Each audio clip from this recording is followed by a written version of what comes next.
ન્યૂઝમાં આગળ વાત કરીએ તો રાજ્યમાં સરકારી વિભાગમાં ભ્રષ્ટાચાર હવે ચરમસીમાએ પહોંચ્યો છે।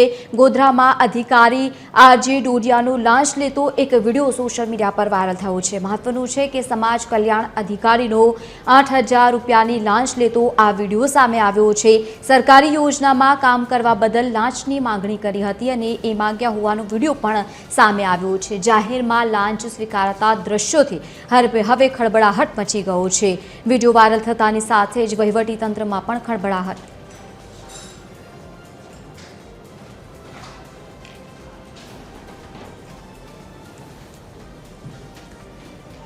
તો જે રીતે આ વિડીયો અત્યારે સામે આવ્યો છે, લાંચ સ્વીકારાતા હોય તે પ્રમાણેનો આ વિડીયો અત્યારે સોશિયલ મીડિયા પર વાયરલ થયો છે। અધિકારીનો 8,000 રૂપિયાની લાંચ લેતો આ વિડીયો સામે આવ્યો છે। સરકારી યોજનામાં કામ કરવા બદલ લાંચ માંગી હતી અને તેને લઈને અત્યારે આ વિડીયો સામે આવતાની સાથે જ અનેક સવાલો પણ જો કે અહીંયા ઊભા થઈ રહ્યા છે। રાજ્યભરમાં અલગ અલગ જગ્યાઓ પર એવા કેટલાય અધિકારીઓ છે જે લાંચ લેતા રંગે હાથો ઝડપી પાડવામાં આવે છે અને તેમ છતાં પરિસ્થિતિમાં કોઈ પણ પ્રકારનો સુધાર નથી જોવા મળતો। રાજ્યમાં સરકારી વિભાગોમાં ખાસ કરીને ભ્રષ્ટાચાર હવે ચરમસીમાએ પહોંચી ગયો છે। વધુ એક આ વિડીયો સામે આવ્યો છે ગોધરામાં, જે રીતે અધિકારી લાંચ લેતા રંગે હાથો ઝડપી પાડવામાં આવ્યા।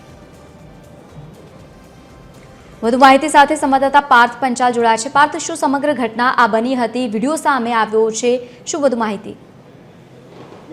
ગોધરા શહેરના સમાજ કલ્યાણ વિભાગની કચેરીમાં ચાલતા જે ભ્રષ્ટાચારની જે ખુલ્લી જે પોલ હતી તે સામે આવવાનો જે કથિત વિડીયો છે તે સામે આવ્યો હતો।